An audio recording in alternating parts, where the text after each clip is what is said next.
Is Stoicism all about being strong and serious? Is it too pessimistic and always looking for where things can go wrong, where the next challenge or struggle is?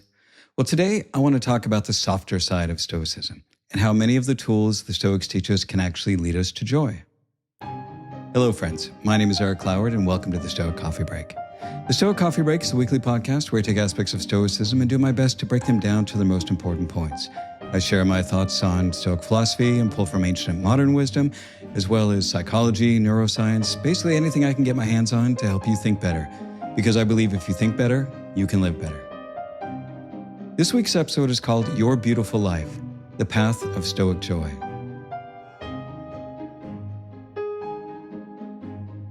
To live happily is an inward power of the soul. Marcus Aurelius. So this is a question that I was asked the other day, and I'm sure it's a question that a lot of my listeners carry quietly. I've been studying Stoicism. I feel more grounded, more resilient, but sometimes it all feels a little joyless. Is that just the trade-off? Well, that's the trap. Most people encounter Stoicism through the lens of endurance, the grimly determined soldier, the lowercase Stoic man who shows no emotion, the philosophy that's always preparing you for the next thing to go wrong.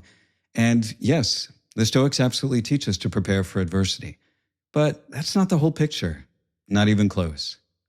The problem is that this distorted version of Stoicism attracts people who are already emotionally suppressed and validates that suppression.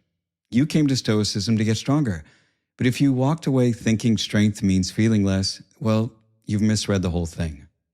The Stoics weren't joy suppressors. They had a specific word for a good emotional life, eudaimonia, usually translated as happiness, but better understood as flourishing. They also had a category of healthy emotions called eupathia, literally good feelings. And one of those was chara, joy. This was something the Stoics actively cultivated.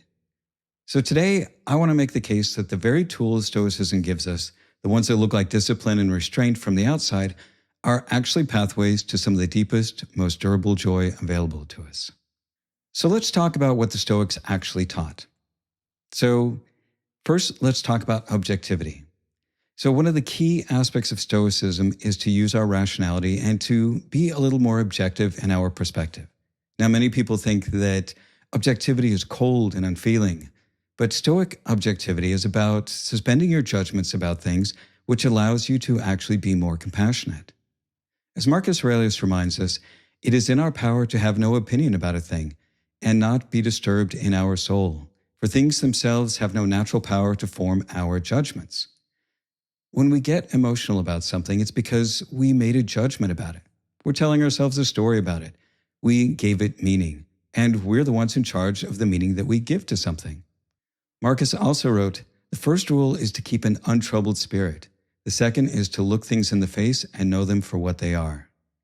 It is important to see things clearly for what they are, to separate out the reality of a situation and the judgments and emotions that we have about it. Then we can focus on the facts and respect the emotions.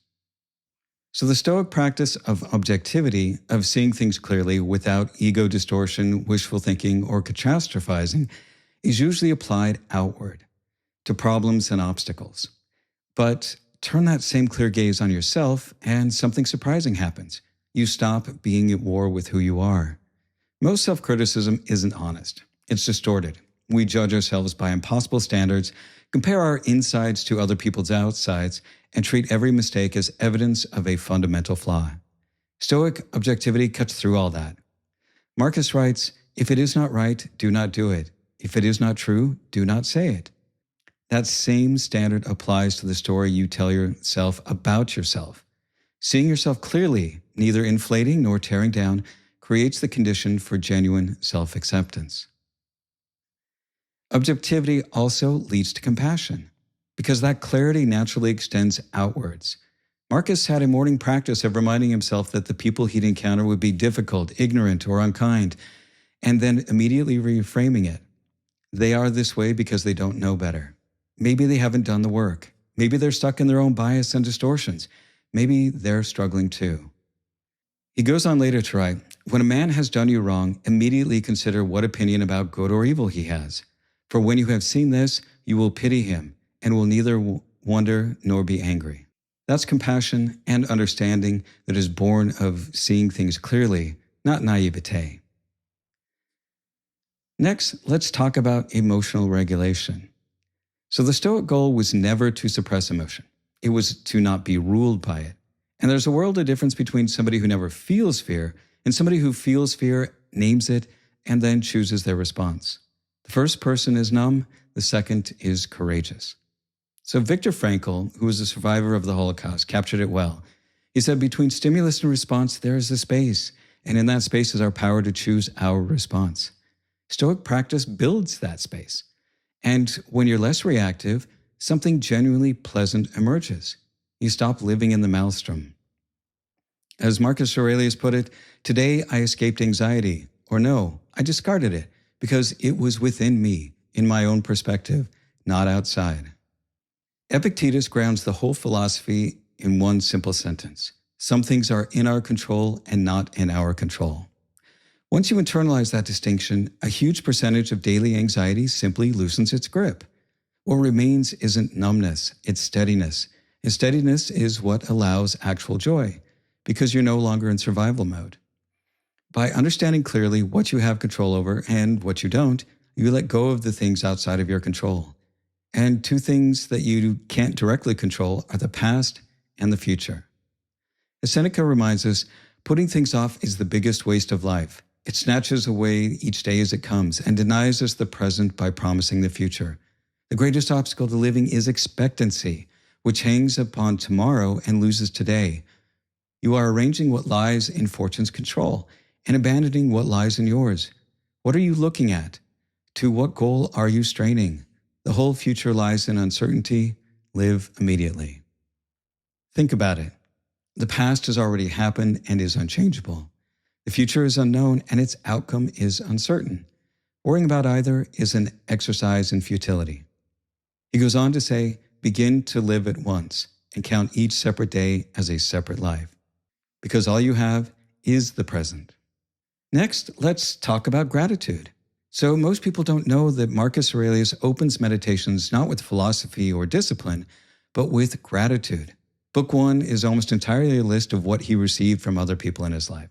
His grandfather's good character, his father's humility, his teacher's honesty. It reads like a gratitude journal. And Epictetus reminds us, he is a wise man who does not grieve for the things which he has not, but rejoices for those which he has. And Seneca backs that up, saying, the reward for all virtues lies in the virtues themselves, for they are not practiced with a view to recompense. The wages of a good deed is to have done it. I feel grateful not because it profits me, but because it pleases me. Gratitude is an easy way to enjoy life immediately.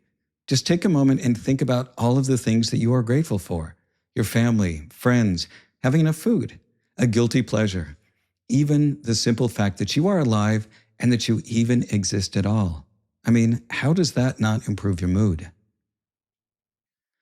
So another way to practice gratitude is one that seems incredibly counterintuitive. The Stoic practice of premeditatio malorum, imagining loss. It's usually framed as preparation for hardship, but the byproduct is a profound gratitude. When you genuinely sit with the thought that the people you love, the work you find meaningful, even small daily pleasures, none of it was guaranteed, then you actually start experiencing the life you already have instead of moving through it on autopilot. And Seneca puts it plainly, true happiness is to enjoy the present without anxious dependence upon the future, not to amuse ourselves with either hopes or fears, but to rest satisfied with what we have, which is sufficient. For he that is so wants nothing.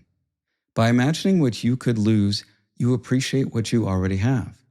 So the Stoics held a radical idea about humanity, that we are all cosmopolites, meaning citizens of the world, not primary members of a tribe or a nation, but members of a universal human community held together by shared reason.